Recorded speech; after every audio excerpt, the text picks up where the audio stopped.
Yeah, yeah. Yeah, and a Model T Ford, yeah.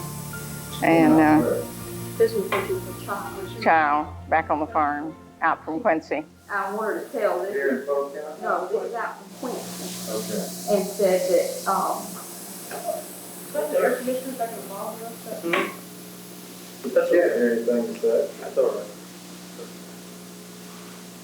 Ms. Elkins, we really appreciate you taking some time today to talk to us about your early recollections of Extension. And I know you worked for Extension, but you also grew up in an Extension family. And would you just tell us some of your memories of those early days? Some of those early days is that I was not old enough. Back then, you had to be 10 years old in order to be in the club, canning club. And my older sisters and all, they would have club meetings, and they would can in cans in the backyard. And they used the old-fashioned capping and tipping steels. And you heated them by wood as well as you cooked in the canner, which was a canner that had trays that you would lift down in the hot water, and it was a hot water bath method. That was for the days of pressure cookers. And I would keep the fires burning and things of that kind so that I could stay around and see what was happening. I was always interested to know what was happening wherever I am, and I still am, as you may know. And your family almost had a home-based business. Oh yes, we had then later we had a canning house, and we had peach orchards and plum orchards, and we would grow tomatoes and peas and beans and all of that, and put them in cans. We had labels that we would put on them and sell them, and that was one of our sources of income on the farm back in those days. And you attribute that as Yes, yes. substantial. Yes, I would say that was one way that we were able to have some of the things that some of our neighbors didn't have, like sending the children to college and things of that kind. That was a cash income that could help with things of that kind.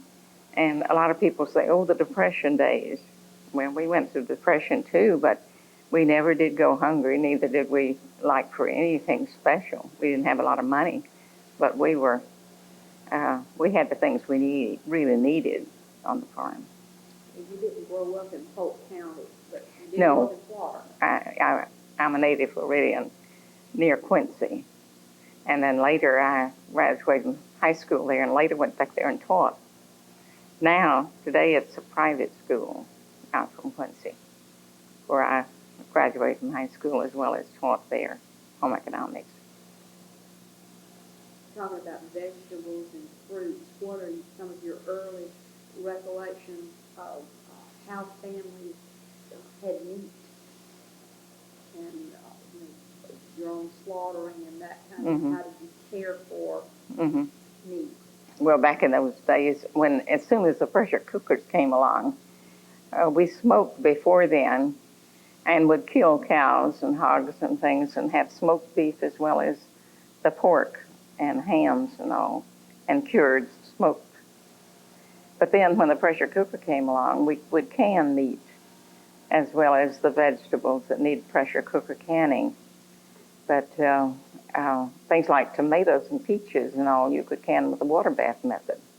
And we would sell it back in those days. You had to cook it longer than you do with pressure cooker, but it was one way you could do it back in those days. I remember, too, belonging to a cooking club as a child. And the agent came out, and one of the first things I remember we had was eggs in a basket. It was for Easter. And it was more or less meringue and then the egg on top, the yolk on top.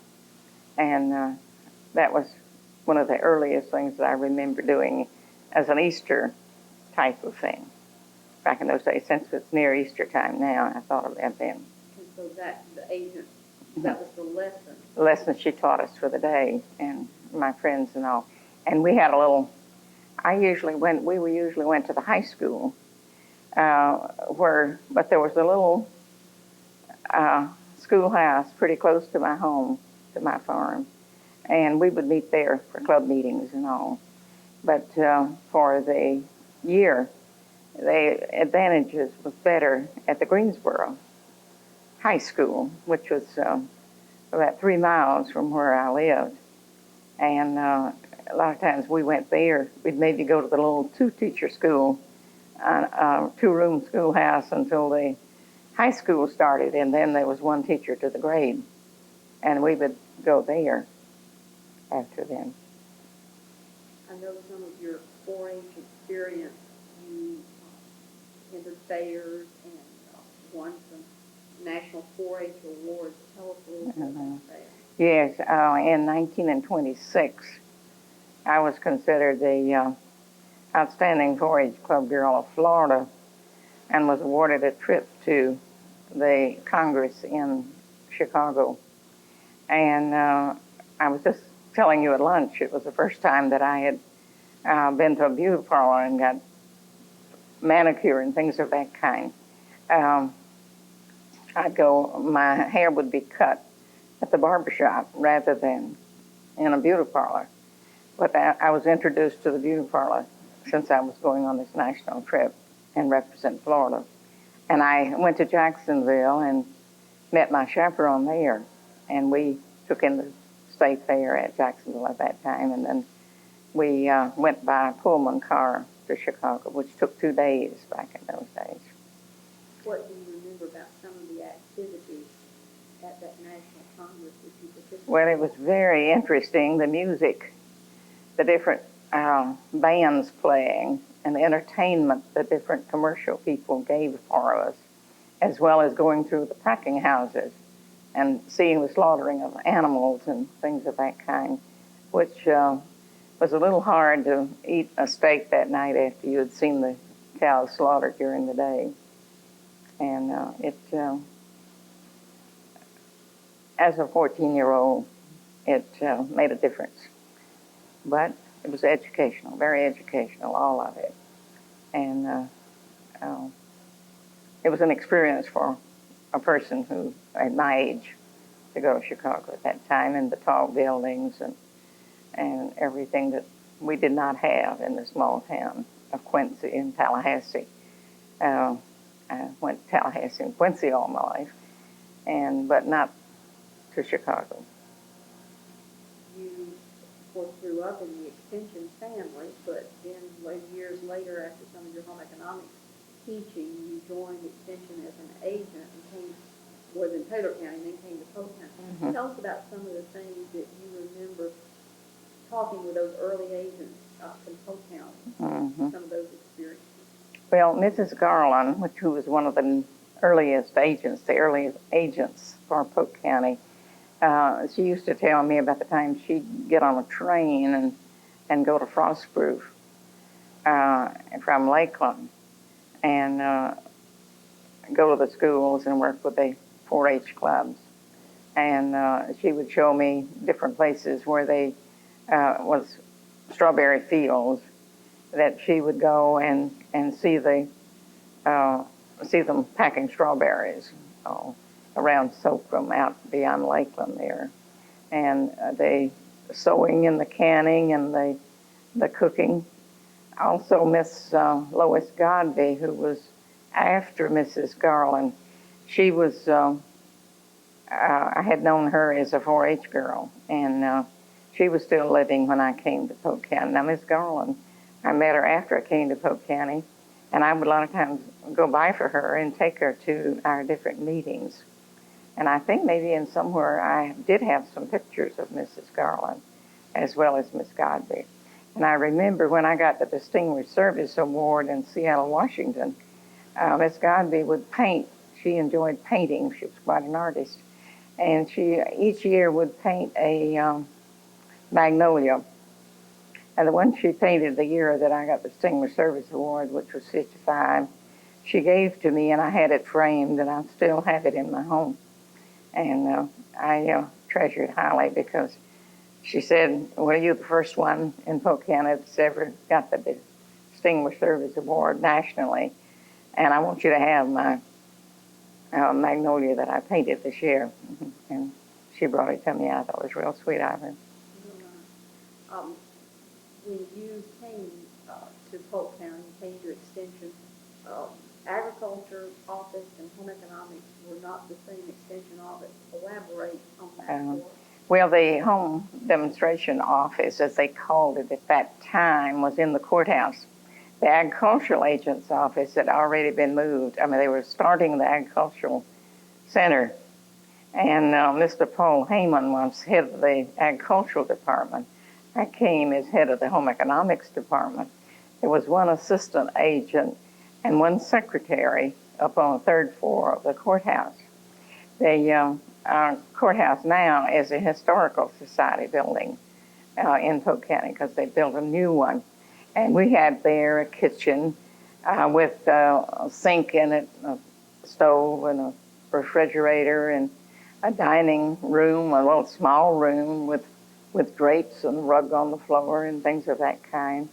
Then in the other one, there was a fireplace, and I understand that fireplace is still there in the old courthouse, which is now the historical office.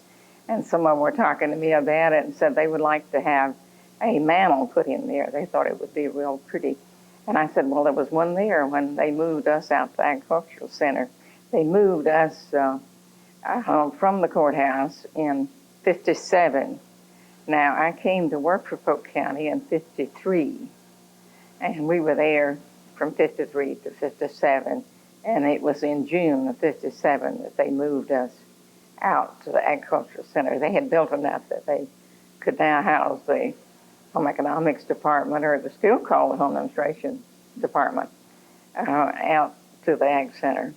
And we were moved then in June of that year. And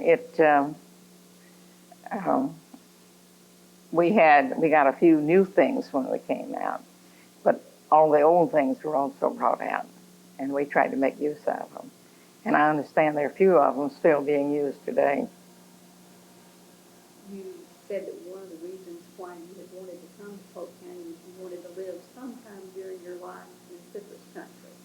What kinds of things do you remember teaching or learning about citrus once you got to this part of the state? Well, and when I came to Polk County, it was very important. They were trying to stress citrus. So we did all kinds of demonstrations and programs on citrus. I also I bought a little house with some ground and planted trees all around it, citrus trees all around it. And Jack Haddocks, who was the citrus specialist at that time, I asked him to help me to select some citrus that I could have citrus most of the year round.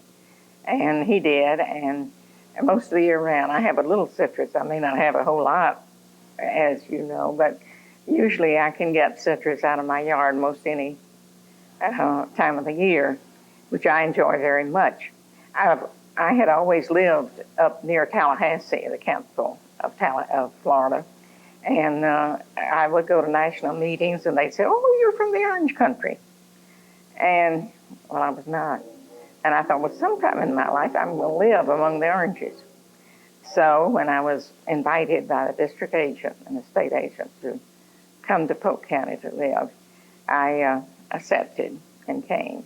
Because I enjoyed my work in Taylor County, where I was from almost 11 years before I came to Polk. And I enjoyed, but I've enjoyed Polk County too. I've enjoyed Extension Service. It's been a wonderful experience, and I think it's good for young people. And it's good for the homemakers and people. It's helped a lot of families. I've seen a lot of families be able to better manage their money from teachings and programs that we've given to where the children would be able to go to college when they never would have been otherwise, and encouraged them to have a job that they could make a living. And we've always stressed them learning to use what they had to a good advantage, management of their money. What do you consider to be the biggest thing that has helped families, biggest thing that's happened that has had the most positive impact on families? Well, I think part of it is eating right. Nutrition has played a big part. And ever since I've been working, I've stressed nutrition, eating the right foods. And this citrus, eating citrus, we would promote citrus along with a good, well-balanced diet and the basic four and things of that kind, and improve their health as well as learn to manage better by conserving their food and making clothes to where they could be attractively dressed without spending all their money on a clothes budget too, as well as home improvement, because there's so many good things that you can do in home improvement if you only know how. And we've tried to do that through the years. In that little historical bulletin that you have that I was in as a child, we had this picture there of a workshop on rug making, rag rug making. And we used to do that, and I've taught it a lot to people who really needed to do something to make their houses more attractive, homes more attractive, as well as learning to refinish furniture and reupholster furniture and things of that kind. So I think the whole extension program, from home improvement to nutrition to the conservation of food, preparation of food, conserving the vitamins and minerals, and conserving the food to where they could have it to feed their families the year round, have a well-balanced diet. And if they, lived on the farm, or if they had a little backyard garden even, it helps with a lot of families. And you mentioned, remembering that you did a lot of demonstrations using citrus. Can you pick out one specifically that comes to mind and describe that for us? Well, we did a promotion along with the home economist, like the Tampa Electric home economist and Florida Power. And we would promote citrus dishes of different kinds, citrus desserts. And I have, I think, some pictures in some of my things where we promoted citrus and in a well-balanced diet and using it for a dessert rather than a lot of other things that one could have. And it was using citrus and very good for you in a nutritive way. Would you comment on what you have seen in the way of appliances? Oh yes, there's been how they've impacted families over the years. Oh yes, they've changed an awful lot. I remember the day when you had the old-fashioned wood irons to where you do your ironing with the old-fashioned wood irons. Then we had the kerosene irons. We had the gas lights that we used, which was much better, for your eyes and everything to study by. Some of the families, of course, didn't have it, but there again, it was management of money that caused it in our family that we were able to have it. Then coming on up to when electricity came into the country was rural electrification. And we were talking at lunch about how did you get it. I remember my sister going from house to house, getting people to sign up to join and to wire their houses for electricity in order to get it to come through that area of Florida. So it takes help and people working together in order to get things like rural electrification in the country back in those days. If somebody hadn't done something, they perhaps would have never had it, but they did. Do you remember when electricity came to your part of the state? You remember any extension programs then that changes in extension that might have made either in programs or using the electrical appliances, you do programs on using the electrical appliances, whole programs, and maybe using a oven meal and things of that kind where you could put it all in the oven. And that was one of the things that we promoted a lot, and saving your time in order to do something else that might need to be done in the family, or spend the time going to different educational programs or to church or doing other things for the community that maybe the housewife or homemaker did not have before time to do. sewing machines, electric sewing machines. And I remember taking an old treadle-type sewing machine and putting a motor on it. We had programs on that, too. And the electrician came in from the university to help us to teach the people how to put the electric engines onto the old treadle sewing machines. And that was some of the programs that where we were able to help the families, because some of them couldn't afford to go out and buy all new appliances, like electric sewing machine from the old treadle type. But they could afford maybe a motor to put on the old treadle type, and then they had an electric sewing machine. We talked about 4-H club. Got to get some tape. Is that what you want, Alice? I think you'll throw in that real quick. Okay. Yeah, they told me to always say Imperial Polk County. They taught it to me back in those days. So I guess saying I. Yeah. Now, back in those days, at certain times you wore hats. And for certain things, you would wear a hat. Yes. And you were... One of the things that you had mentioned was about the home economics agent going on the train in this county. What are your remembrances of from your childhood of the home demonstration agent coming out? Well, she would come out in a T-model Ford out from Quincy, out to where we lived on our farm. And she would bring a lot of things along with her to work with. The newest things that she could find, and I did the same thing after I became agent. I would try to buy the latest equipment and use it. And usually the commercial companies would let us have a discount on anything that we'd buy. So when the electronic ovens, microwave ovens came out, something about extension teaching and how it may have impacted families just with regards to health and hygiene and sanitation and those kinds of things. That's right. It's very, very important to learn good nutrition and what to eat and how to prepare those foods, as well as preserve them if you need to, in order to have the 4 basic food groups on the table if you're going to have to plant all of it and grow it all on your farm. And that's been a very important thing throughout Florida, because you can grow most everything. And you don't need to go hungry. You can, if you have some land and would really work on it, you can grow most anything in Florida. You came to Polk County and they told you that you were in That's right, Imperial Polk.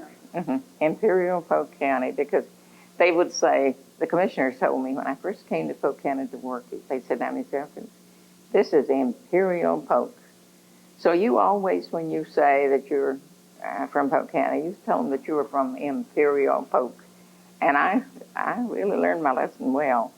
And I did that a lot. And sometimes when I would say that, some of the other agents got a little jealous, I think, sometimes. And they'd say, Ruth, if you don't quit saying that, I'm going to start curtsying to you every time you say it. Well, anyway, I had fun doing it. The Agriculture Center had been started when you came to Polk That's County. right. And Mr. Heyman and his agricultural agents and secretaries had already been moved from the courthouse out here. And we had, I remember our first youth fair, there was a room that we had that we were going to put the foods in. And it was just not large enough. We just didn't have any spaces to put all those cakes and pies and things that came from all over the county, from all the schools.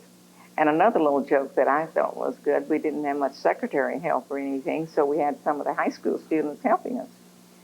So I was looking at some of the records and some of the entries, and they had it Winter Heaven. And that's where they were from. Their school was in Winter Heaven. And so I said to the teacher there who was helping me, and I said, do we have a town by that name? I didn't know we had a town by that name. She says, we don't. Says, they say that Winter Haven is Winter Heaven. And so that's why those students are doing that. So I learned that Winter Haven was Winter Heaven as far as they were concerned. Tell us about some of those other earlier youth fair experiences that you remember in the county, activities or just your impressions of the fair. Well, we had fashion shows, and we had auction of cakes.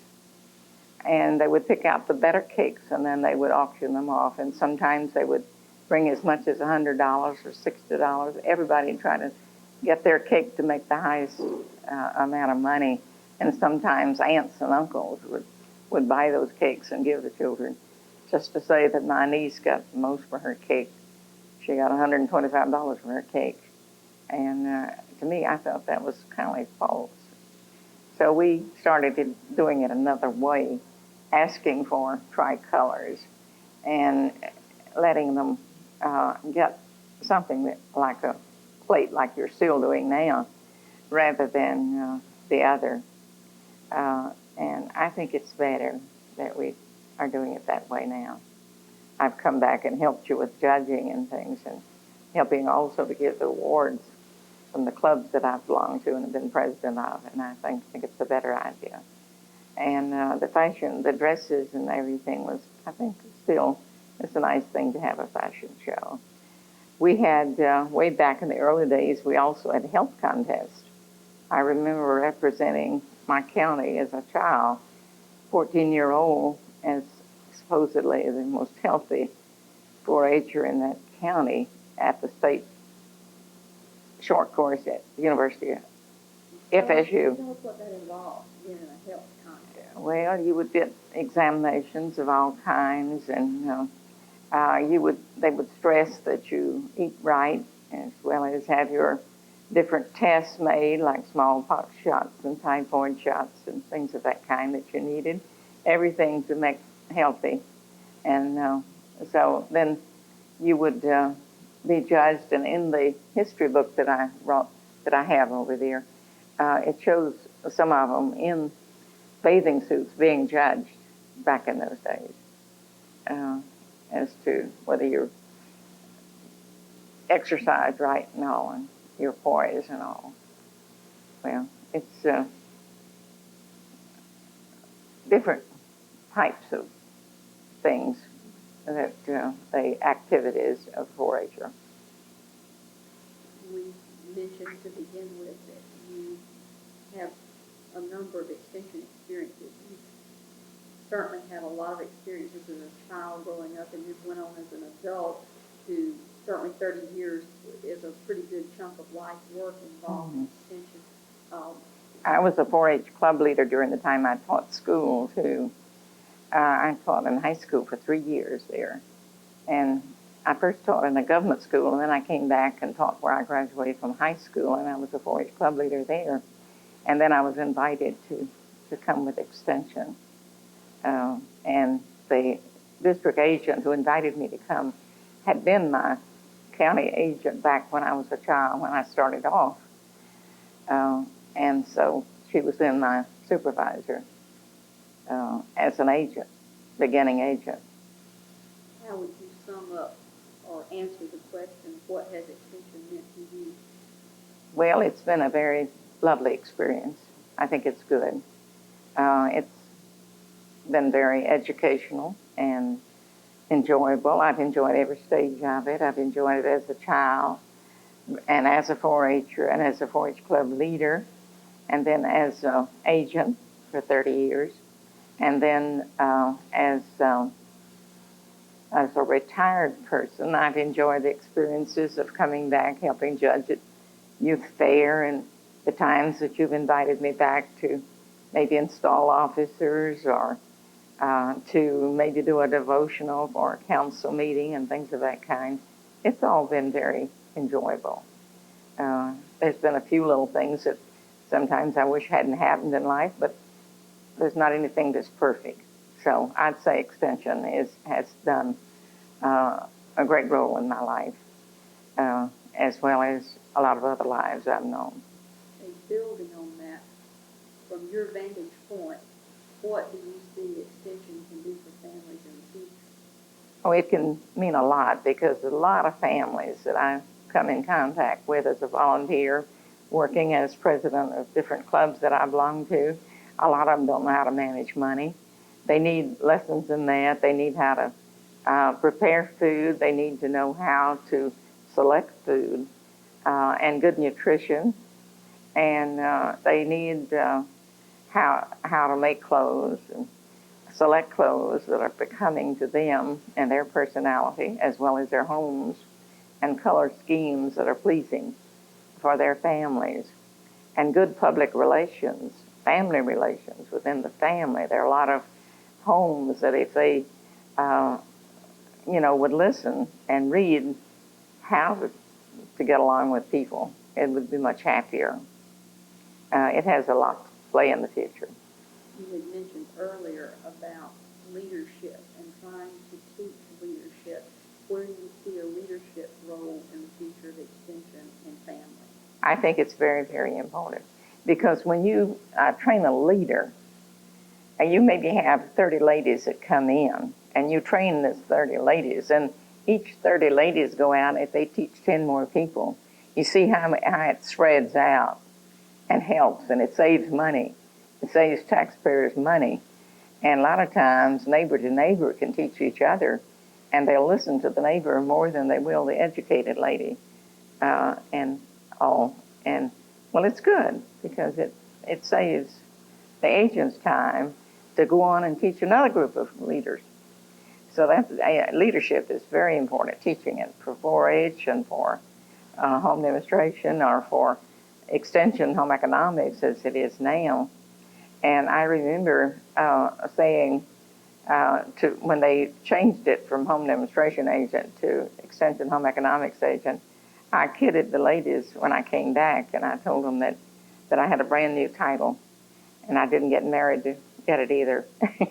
And then I told them that I was now their extension home economics agent, not their home demonstration agent anymore. So time goes on, life goes on, so we need to change with the times. When I said I was retiring, I told the agents, I said, now, you go ahead and do this the very best you can. I'm not going to look over your shoulder and tell you that's not the way I did it, because it may not be the way it should be done. Times change, and you need to change with the times. And they're going to train you at the university and keep you up to date on things. So do the up-to-date things. Don't try to go back and do it like Ruth Elkins did it 20 years ago or something of that kind.